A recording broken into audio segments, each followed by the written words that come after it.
Well, hello everybody, and welcome to episode 7 of season 2 of the Fine Watchers podcast. Lewis, how you going? Mate, never better. Never better. Super busy, super happy. Everything's going really well.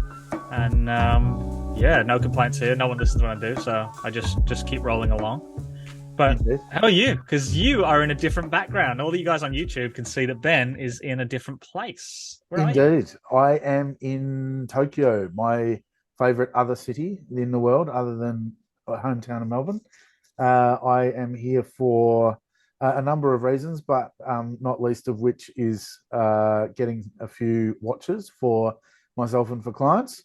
And yeah, it is just such an amazing place. So much food, so much shopping, so many watches. It's just phenomenal. Excuse the That's noise, awesome. but I'm sure we'll be able to edit it out. There's a little bit of work outside of That's my awesome. apartment today, but that is a-okay. So So starting with, guys, oh, pardon me, go sorry, I on. just jumped right in front of you. Hit it. So, guys, before we, get started in earnest and before we carry on as we mean to carry on, again, thank you for all the support. We've seen great numbers, especially on the YouTube side of things and the audio. So if you have been listening and watching along, we thank you so much. Just don't forget to like, subscribe. It's really important. We see that quite a large number of the views are coming from unsubscribed people, especially on YouTube. So please hit the subscribe button. Let us know that you're enjoying what we're doing and just gives us that little bit of extra motivation to continue. And we love doing this. This is great. We get to hang out for an hour and just talk shit about watches, which is the best. So please like, subscribe on your audio podcast. Just hit the likes, give us the ratings. We love it, and thank you so much for all your support. Absolutely, absolutely. The community is growing, and Mhm. that is just awesome. It's really great to see, and as Lewis said, it gives us that little oomph to push forward. So, what I was going to say before, wrist check. What do you got for us today? All right, today, very special piece to me. This is my Formex Essence 39 in malachite. So I think I've spoken about this one before. Indeed. My camera's a little further away today because I've got a new setup as well. I've sort of moved around, but 39 millimeter actual malachite dial on my Formex. This is a beautiful watch. The dial is unbelievable in the daylight. It's almost luminescent to itself. The crystal just shines. I love it. I have a bit of an obsession with malachite. It's by far my favorite of all the sort of crystals and stones that you put on watches. And then the Essence obviously has the little party trick with the suspended case. I don't know if you can see this on YouTube, but I am flexing my case. Not a euphemism for once. I love Ben, malachite as well. I think it's got almost like it's like a grain of a timber, like of a treated timber. It's yep, 3D without being 3D, and it's just gorgeous. I love it. yeah, it's a I love beautiful it. watch. Yeah, So so yeah, I love this one. This my was when we signed on Formex as an AD. I was a bit cheeky and I spoke to Marcus, who runs their social media side over there, and I said, I'd love a malachite. I've already got a blue 39. My wife bought me. And he said, no chance. They're all gone. And then it turned up in the package with the rest of it. So that was quite cool. So I appreciated that. I paid them for it after that. But very, very happy. Ben, what's on your wrist, Matt? So for me, this is kind of the one watch collection issue, right? Because I don't typically like to take a whole bunch of watches with me traveling, for no other reason, just like get lost or stolen or whatever. And if you've got a nice enough watch or a good enough watch, you don't really need a bunch of them. So for me, it's my perennial favorite. And Yeah. if I really had a one watch collection, it'd probably be this one. It is my Zenith El Primero rainbow chronograph in the colored version. And yeah, no, I just love this. And so I'm afraid it's going to be a bit boring for the next couple of episodes unless I pick something up while I'm over here because It's not uh, like there's an abundance of watch stores near you or anything. oh, there is, but there's so many watches that it's better to stay out until it's time to do some serious buying. Otherwise, you That get was my problem. Like, I mean, we problems spoke every day. privately. Like, I can't show it, and I won't tell anyone what it is yet. But I bought a watch this week for myself. Sadly, my Rolex Date 8 with my Onyx dial has moved on to a new home. It's been replaced with something, and I'm still waiting for it. It's supposed to be delivered yesterday. Not here. Just waiting for FedEx to pull their finger out their bums and give me my watch. I'm too excited for it. Oh, I have. Speaking of which, my Mad One is with DHL. So Whoa. I am. I've asked my wife to make herself available to be at home to sign for that on the day that it arrives, because I am not having that disappear back into the DHL storage system until I get Yeah. back. And she actually received the Xeric Wandering Hours, which That's here now. I am super keen to see when I get back as well. I'm actually here for a month, so there's going to be a couple of episodes from here. Look out for the next one where we're going to do a Japan watch special talking about the industry over here, which is, not to preempt that conversation too much, but is, absolutely world class in its own right. So we Speak, look forward to that one. Speaking of Kickstarter, did you see? So there's a. Have you been on Kickstarter recently this week? I this week, no, I kind of, again, I just stay off because there's so I many got things. caught. I got caught. I the new Radcliffe Le Dome. Oh, that's that frog eye thing, like the Yeah, MB&F ish frog eye yeah, thing. Yeah. yeah. I got caught out. And to be fair, so it's run by a guy called Tayeb Busalia, and I apologize if I'm butchering your name, Tayeb. He's been super communicative to the backers, which is really cool because the Yema Kickstarter that we both backed really slack on the updates there, Yema. Not great on the communication side of It's things. been pretty slow, I know you're hasn't French, but come on, what's it? going but no, so yeah, Radcliffe Ladome, it's my kind of thing, like just weird time telling craziness. Cool piece, good price. I think for Australian it works out to be about $600, something like that. So we'll see. We'll see when I'll keep you updated and let you know what happens with that one. I think the mark of when you sent me that one the other day, I think the mark of whether that one is going to be absolutely amazing or Kickstarter rubbish is going to be the crystal on the front. And if Yeah. they do an amazing, if they do a really good job of doing a beautiful synthetic, crystal on the front, then I reckon that'll be cool. Well, If so they don't, in then terms of it'll be like like a Macca's watch toy thing.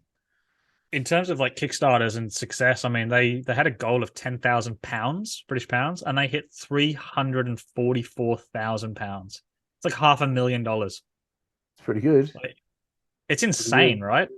And he did it in no time. Like it was crazy how quickly that came up.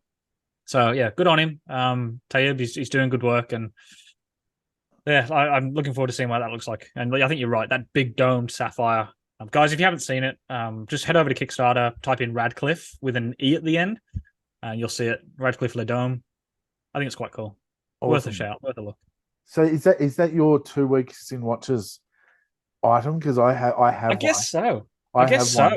one. That's my thing. 2 weeks in watches. Yeah. So I lately, and it's probably something we could have talked about last week. Uh, there's been this kind of return to the whole sort of those mechanical kind of pornography watches with little things underneath the Yeah. dials or whatever. Like And Ulysse Nardin, is it Blancpain do them as well? Or Breguet did yeah, some? yeah, exactly. I mean, there's been quite a few, and there is, where are we? There's one that came out today, and I'm going to briefly flash it up because it's not really that. Oh, No, no, raunchy. no, because it's not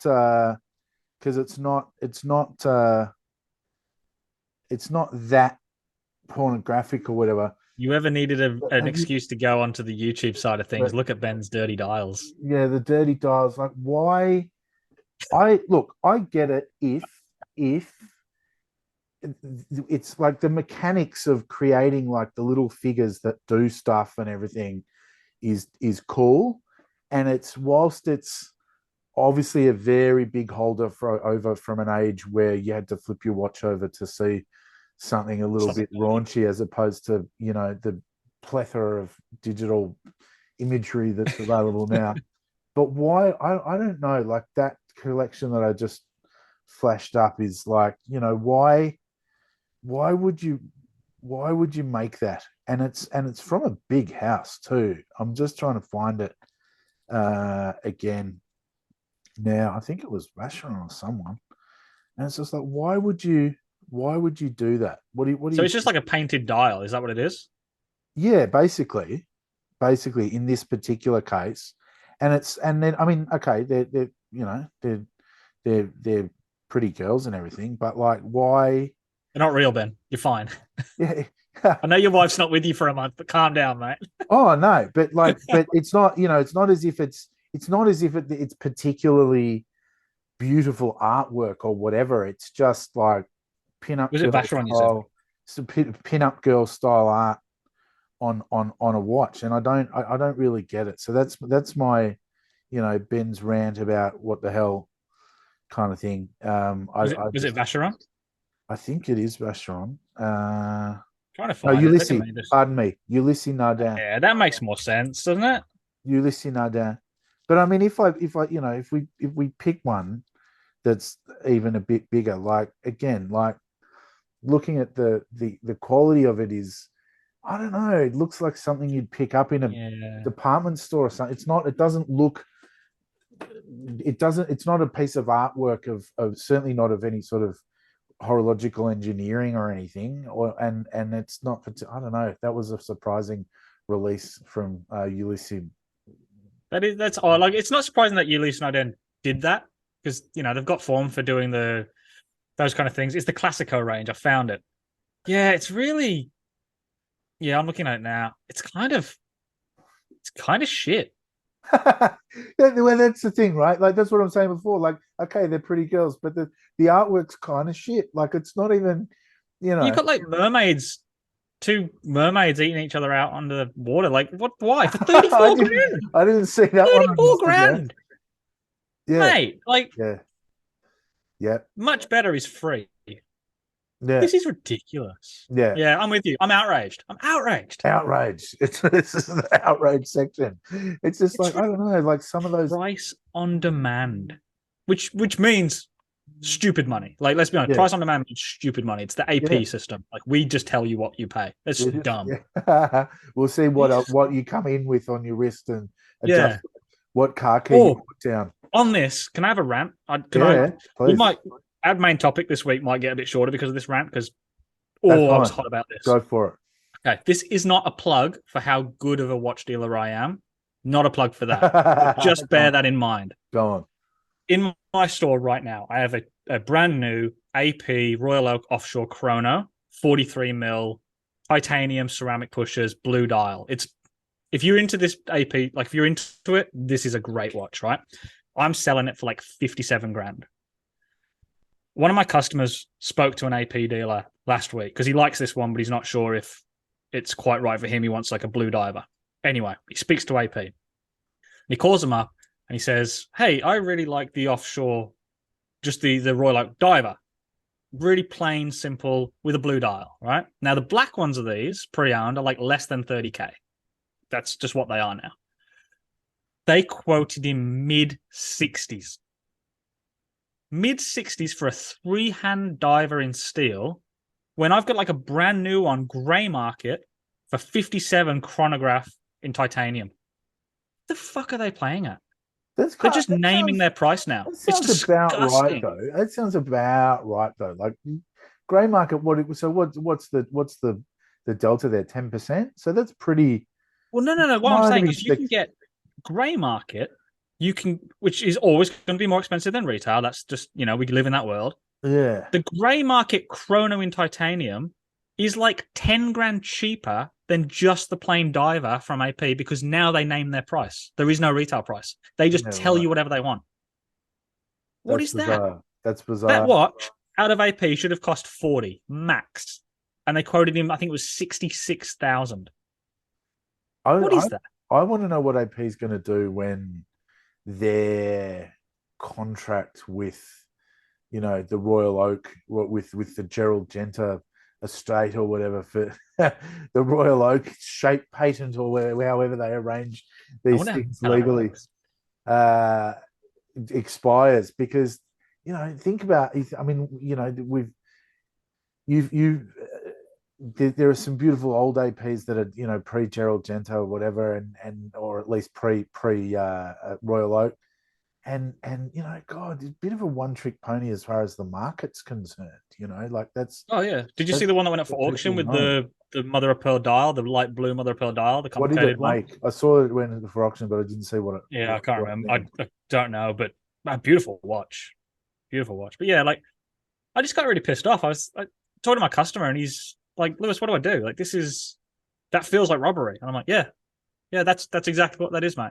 Surely it's just That's buy the the one that dealer, you've got for the the 10 for grand the less. reduced amount of money. I don't I know. just I don't get my head around that. At least with and then the problem we have, right, is that the market then struggles to keep up with that shit because grey market dealers like you and I, we set our pricing based off of retail and demand. Yeah. So Sure.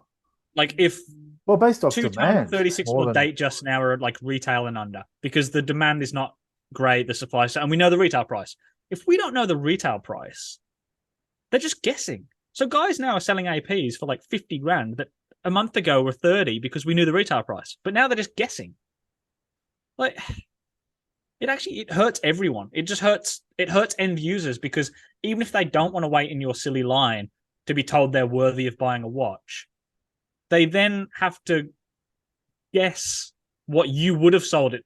So then the grey market dealer is also guessing what that would have been sold for, and then everyone's just it's a stupid system. it is. Look, I think it's and that brings us perfect. I think that's a perfect segue until into today's topic that we want to discuss, and that is, should I use a watch sourcing service or watch sourcing services generally?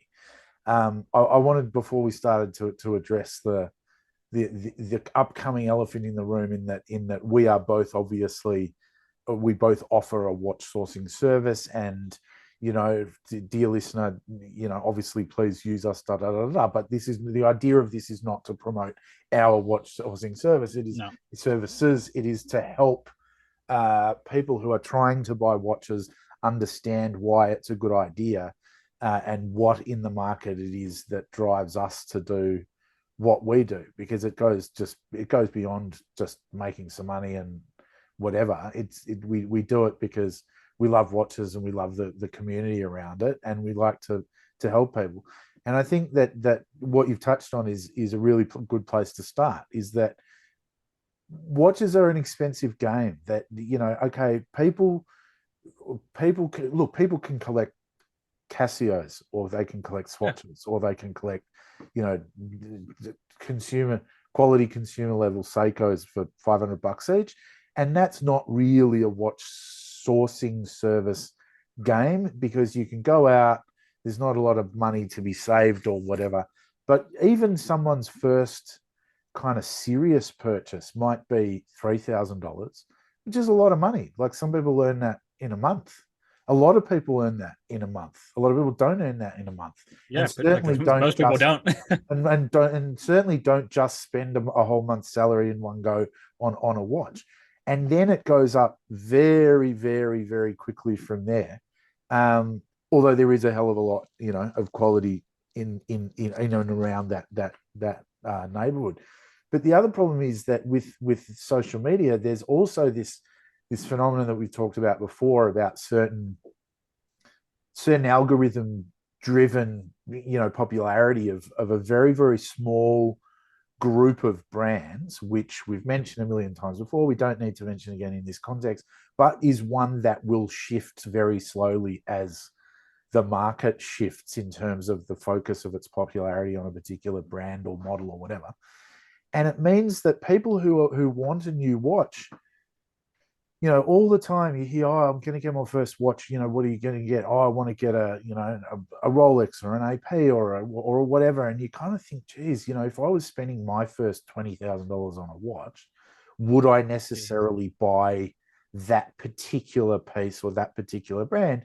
And for me anyway, and I don't know about you, but for me anyway, in 90% of cases, the answer is no. Like, because you can get two or three different things. And as we've talked about in our starting a collection discussion, buy a few cheaper things, make mistakes. And so the market create is a really, it's a market that's fraught with not dangers, but pitfalls for new collectors.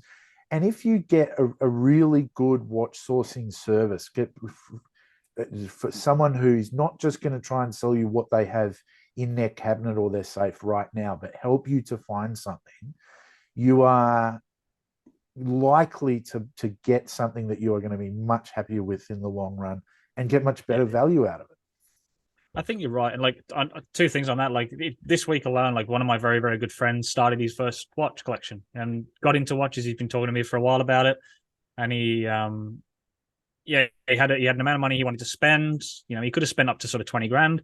And in the end, we went through everything with him, and we discovered that the best watch for him right now that he was really happy with was like $1,000 Oris Classic. Awesome. And mate, the texts I got afterwards of him just like, this is perfect. Look at this. Oh mate, look at this. This is great. Like, he was so happy with it. And I said to him, like, you've gone through the process of curating. And this is the other point, is that something that we offer is collection curation. And that's just as important for guys who've got a lot of money to spend and don't really know what to do with it, or are just starting, or are like just getting into it and don't know where to go. Like, curating the collection and saying, well, are you a person who values the brand more than more than the total collection? Are you someone who wants a diver, a dress watch, a chronograph, and you want to tick off boxes? I think someone who's great at this kind of thing is Teddy Baldassar, with his collection videos that he does, where he gives a budget and then says, look, these are the types of collectors. Using a service, and not just us, like using a service that you trust to curate a collection and to source you a specific watch is really, really important, because not only are you going to make a better decision, a more informed decision, you're then going to be happier on the back end of that purchase. You won't have that. I'm sure Ben's had the same. I've had this in my personal collection of like, do I love this? It's been a month. Am I happy? No. Should I sell this? Should I? And you get this doubt. If you spend the time, take your time and go through that sourcing process with someone who knows what they're doing, has the contacts, which is probably the next point we're going to have to talk about, then you'll get less of that regret, less of that hesitancy, and maybe even none of that hesitancy at the end of it, which is what we're all sort of chasing, really, when you're spending this kind of money.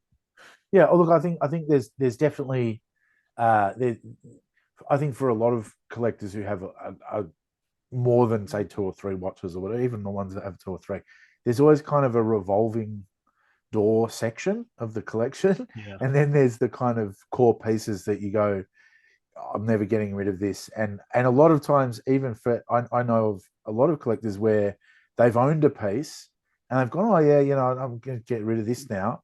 And then they've gone, oh, I never should have sold that Omega Speedmaster, or I never should have sold that, Rolex Datejust or whatever, because they're just I've done that. There are certain watches that we've talked about on over time that lots of Rolexes, Submariners, and Speedmasters from Omega and AP Royal Oaks, and there are all these watches that are so classic, and they've been around for 30, 60 years or whatever for a reason, and people get one and then they go, oh, Omega, I got this Speedmaster for $5,000 and now I'm in the $20,000 category. And then they go, oh, so I'll piss this off. But then you find yourself looking, going, hold on, that $5,000 Speedmaster is just as much of a joy to look at every day, if not more so than this, MB&F that I've got that's $200,000 because I can't wear it every day, and absolutely right. To tell the time on and da da da. So it's exactly that. So I think that the advantage of having somebody who is finding watches for you and helping you create a collection is several fold. First of all, they probably have a broader knowledge and in-depth knowledge of watches than most people do. And don't get me wrong, there are some collectors that know a shitload more than I do, and more than you and I combined, I would say. Oh, for sure. For sure. And can reel brands off and all that. I mean, if you want an experience of that, listeners, check out my conversation with Fred Mandelbaum. Like, that guy is like talking to a watch encyclopedia, and he was the guy that taught me more than anything else, having started this podcast, that I knew how to swim, but this was a very, very deep lake. And talking to someone like that, or someone who's offering you that as a commercial service, is an advantage. That brings me to another quick point to make: is there is also an advantage in, I think, paying someone to do this service for you as well, as a separate thing. And again, this is not about wanting somebody to pay me or pay Lewis. It is just the fact that Well, if you want to pay me, I'm open for it. That's fine. if you want, that's fine as well. But if yeah, but it is worth having somebody actually do this as a paid service for you, so that you can be absolutely assured that they are not just trying to sell you the thing that they have, but that they are going to take the time and do the work to find what it is that you should have, and is going to make you the most happy over a period And on of that, time. the other side to that is to make sure that you are getting exactly the thing that you think you're getting, because there are a lot of pitfalls in this industry. There are a lot of sharks. And odds are, if someone's been around for a while, they've got a store, a reputable business, they've got a good presence, they've got a good reputation, they're going to have contacts who are legit contacts. And I know personally, some of our guys are some of the biggest people you'll see on YouTube. All those guys that you see on YouTube that are selling huge amounts of watches are who I'm buying from and who I'm sourcing with and who I'm doing it with. That has taken a long time to set that relationship up, to be able to get access to anything. And so if you're going at this on your own, you're not going to have, I mean, you'll be able to speak to these people because they're public faces. They're going to speak to you, but you're not having that relationship with them, that trust. You're not,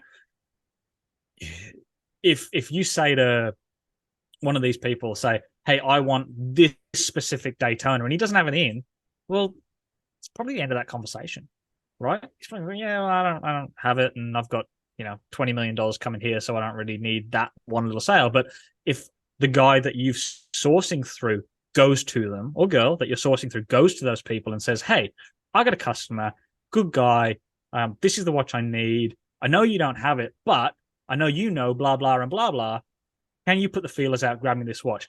Odds are within a week that thing's turning up. Like, because that relationship has been built, that friendship has been built, and that trust has been built between those dealers and that sourcing specialists. So you then won't get hit with those dead ends that we all get hit with at some point as personal collectors, where you're just searching. Like, a good example, like you said to me this week, hey, I found this Eric Clapton, this Universal Jeanette Oh, I'm Clapton, still thinking about that right? watch. I don't I know. thought you'd bought it already. I thought you would have bought it. But either way, No, you found this watch, right?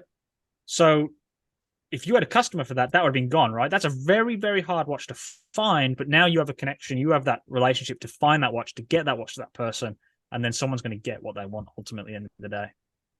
absolutely. And that's the other thing about watch sourcing services, if they are worth their salt, is that, and typically, let's face it, a watch sourcing service is always going to be a watch dealer. Whether they call themselves a trader or a dealer or whatever, it doesn't matter. They are a watch dealer, but they are someone who offers a different, deeper service for a more discerning buyer, and can develop, and you can leverage their relationship in a relationship with your watch sourcing service. So over time, as you want more pieces, and want to maybe get things that are rarer and all that sort of thing, then you've got someone to call and go, hey, listen, do you think you can get me that one with that dial or whatever? And this is why I'm in Japan. I've got a number of connections here that I've bought many watches, both for myself, for Fine Watches stock, and in turn to pass through to clients. And that's part of the reason I'm spending time here is building on those connections, because part of it is buying watches off people, and then like everything else, part of it is just drinking sake and having yakitori sticks and laughing, like everything else. So it's these are real relationships that a good watch sourcing person will have, and that's something that you can benefit from as a Yeah, collector, absolutely. and Absolutely. I think benefit it's just really important. financially, on the simplest level, just financially as well. Is that Yeah. if someone, it's like using a bigger builder or whatever. Like if someone has economies of scale about how many watches they're buying from someone or whatever, if even if you see it on Chrono at one price, we can a watch sourcer can usually knows where it's from or whatever, and can ring and go, right, actually, what's that? Exactly. What am I going to buy that from you for? So that's the other thing A to. little bit of inside baseball on that as well. Like this purchase that I've made for myself was from one of our good wholesale customers that we deal with. We buy wholesale from quite often, and he's bought from us.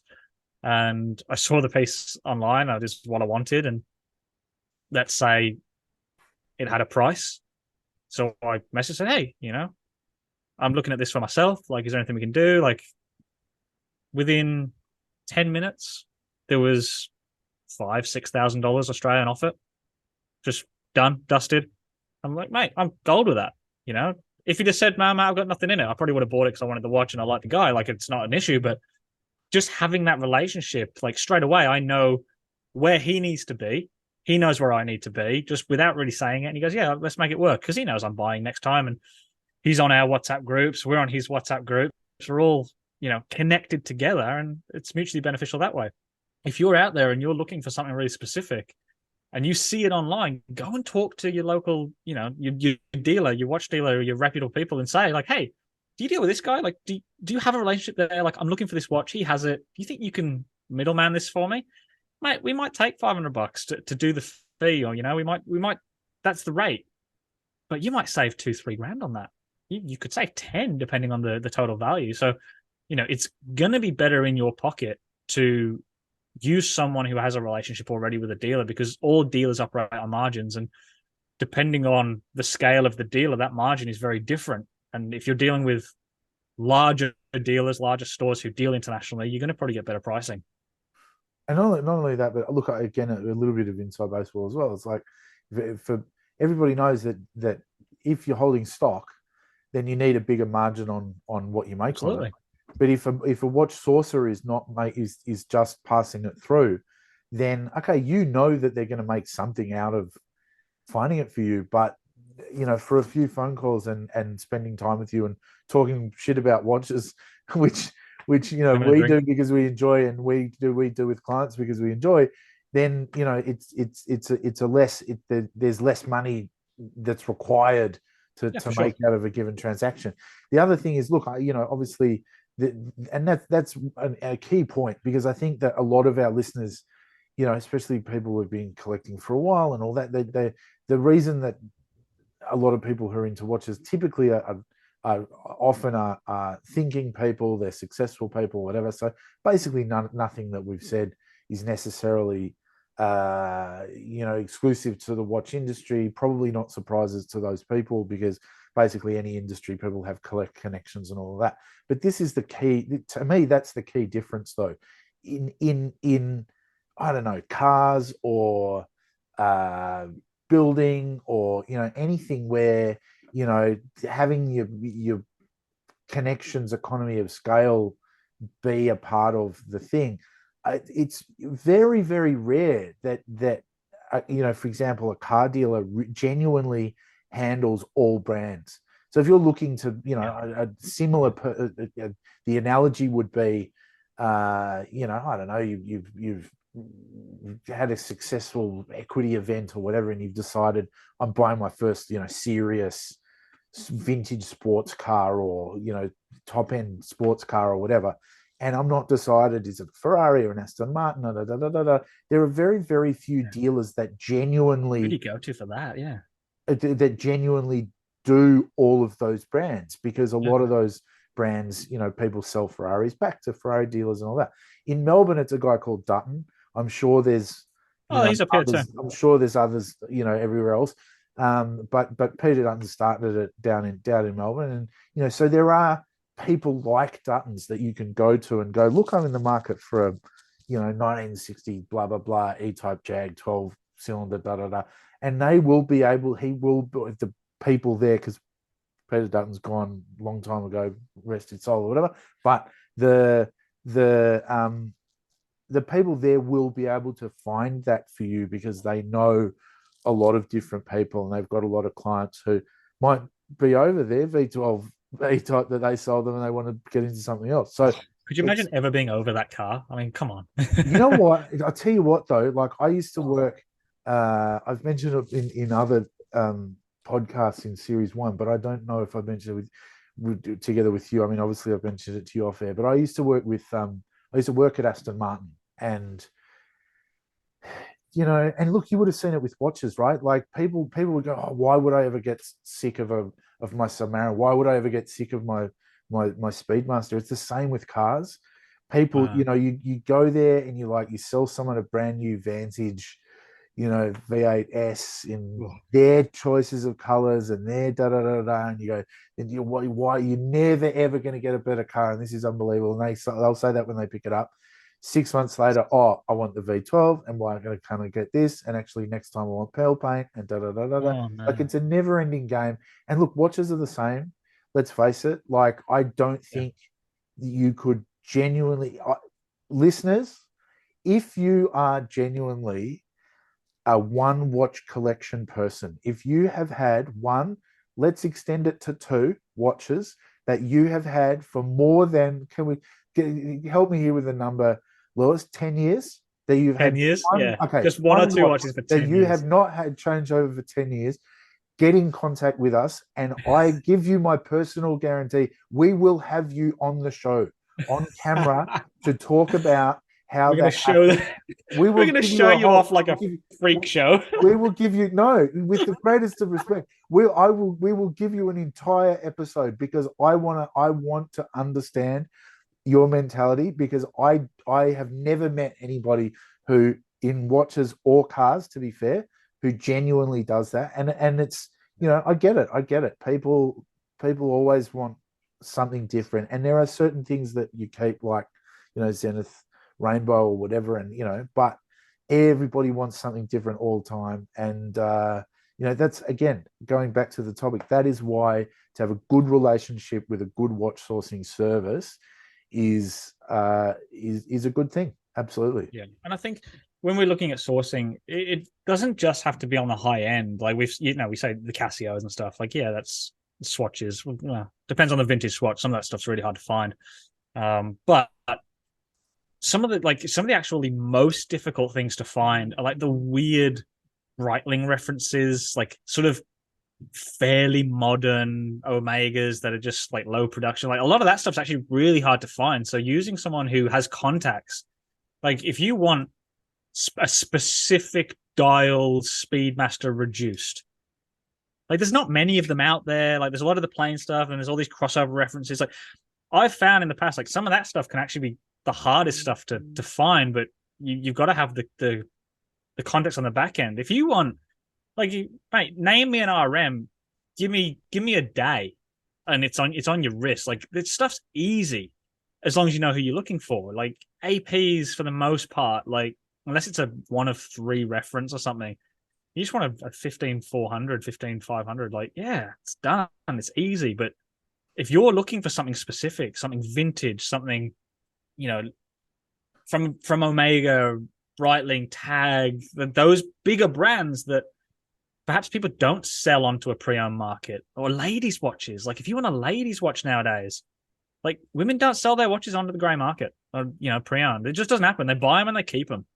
So, if you're looking for a specific piece for your significant other or for yourself, that's probably, engage a sourcing service, because some of that stuff can be really, really difficult to go on your own. And then you get into the whole thing of like dial swaps. Like, guys will have their Rolex and they just swapped a dial out, and then we had a horror story recently that we heard from another dealer in Australia who flipped a John Mayer green Daytona, right?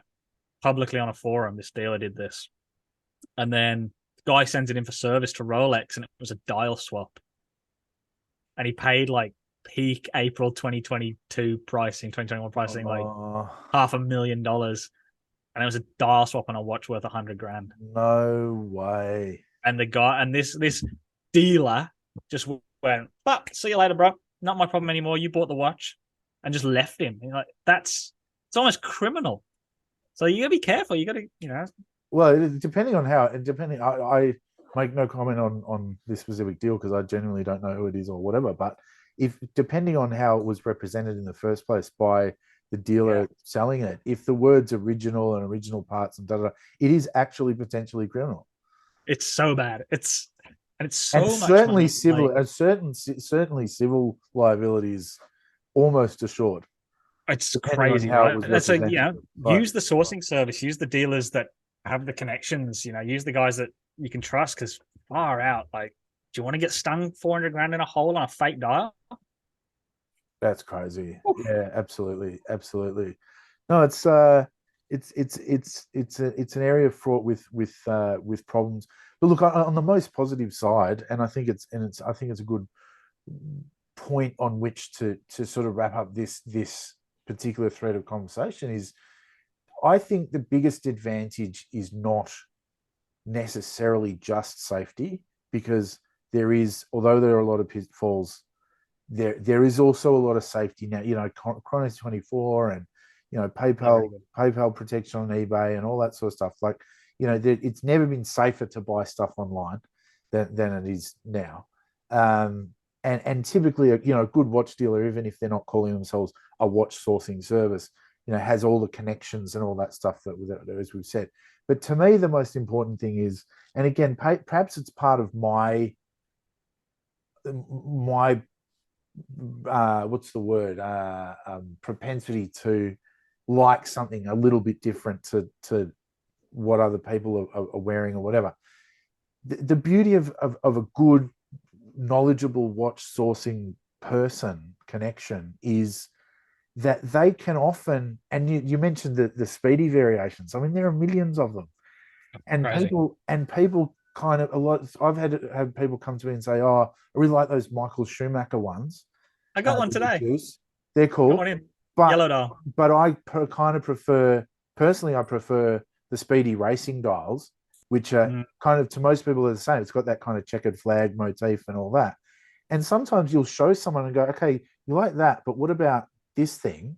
And they go, "Oh man, that's so much cooler." And da, da, da, da. So you can get it's you. I think if your sourcing connection is doing their job properly, they will bring you joy in the purchase and the item that you end up with, far greater than just the savings would suggest. And maybe you'll end up spending a little bit more, but you're going to get something that you really, really want, that is really going to bring you joy over a longer period of time. That's someone that is ultimately responsible, other than yourself, someone who is financially committed to the process as well, just like you are. So you are paying them a fee, so professionally they are indebted to you to do that job and to make sure that you're satisfied with it.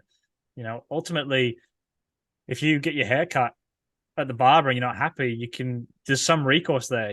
There's someone who's professionally indebted to you and responsible. The same thing here. Like, if you pay us to source for you and we get you the wrong watch, like, yeah, we're responsible for that. It behooves us to make sure you're happy, so you come back and do it again, and we can create a relationship. And like, it's all full circle. Like, taking it out of your hands takes the headache of talking to people out of your hands, because, mate, that is like the worst part of being a watch dealer is some of the people you have to deal with, lowballing and just being angry at the world because prices are prices. Like, you don't want to deal with that. No one wants to deal with that, but we'll do it for you. Like, that's our job. That's what we do. It's our job to sort of round those sharp edges and make sure everyone's happy and can navigate that. So taking that load off you mentally as well. You're busy. You got stuff to do. Like, let us do it. Let the dealer, the sourcing person, do it for you. That's a huge benefit to it. It's the same as, it's basically the same principle of selling on consignment. Like, take the headache away from yourself dealing with people. It's that, as blunt as that is, that's true. That's a huge part of it. Exactly. exactly.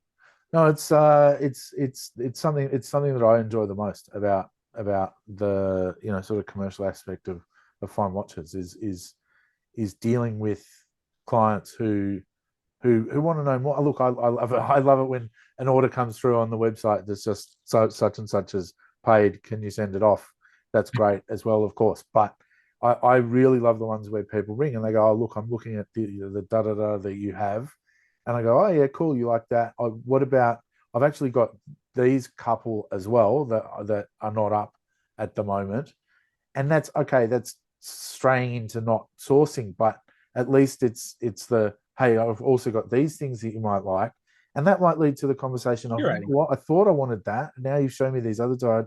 I really like that, vintage, Japanese 70s chrono vibe, but can you get me a blue one? And then you're off trying to find something else, and that's great. And Yeah, think about listeners. Think about how many times have you been into trying to find something, and you go into a shop and someone's super helpful, and you've ended up sort of buying something else because they actually understood you and they helped you to understand what it is you're actually trying to buy. Because it's absolutely. an area that's new to you or whatever. So it's yeah, it's worth doing, I think. So that's watch sourcing. So next episode, I'm very, very lucky here in Tokyo that the flagship Seiko store is here in Ginza, and I am going there in the next couple of days to have a look through there. And I've got some time to go and look at the Corono workshops and a few other places I'm a because little jealous. there is just an unbelievable industry over here, and we'll talk about it in depth next time. But yeah, it's I urge everybody who loves watches, well, everybody who just loves food and life generally, come to Japan. But especially people who love watches, come to Japan, because not only is the Japanese industry amazing, but the sheer volume of everything available. When else are you going to walk into a store in a albeit very nice mall and see an Eric Clapton, a beautiful condition Universal Geneva Eric Clapton in a cabinet? That's so it's absolutely amazing. And Right. so look out for next week. Until next week. Guys, continue the conversation. Comment below if you used the sourcing. What are your experiences? Like, we want to hear. We want to continue the conversation in the comments. Let us know, and we'll do our best to respond to absolutely everyone. We love that little community, like we said, that's forming, and we want to grow it. Please like, subscribe, follow us. Follow Ben at Fine Watches on Instagram. Follow myself, GC Watch Guy, and the Watch Dealers, and talk to us. Talk to us about your experiences and what you think. And then please tune in a couple of weeks. The all Japan. That was a terrible way of saying that word. All Japan episode. We've got Seiko, Citizen, Crador. Oh, I'm excited for Crador. Great, oh, And indeed. yeah, I'm sure Ben will have some great Toronto. images he can flash up on the screen for you. Indeed. And yeah, thank you too. So we've had some really kind comments in the last couple of weeks. And yeah, as always, as Lewis said, and I'll hammer it home, please hit like, hit subscribe, share. It really, really helps. I know that you hear that on every podcast except Joe Rogan, because he's huge enough that he doesn't give a shit about his subscription numbers anymore. But it really, really helps us to get seen. So if you can, that'd be great. And yes, from the Fine Watches podcast, until next time, enjoy.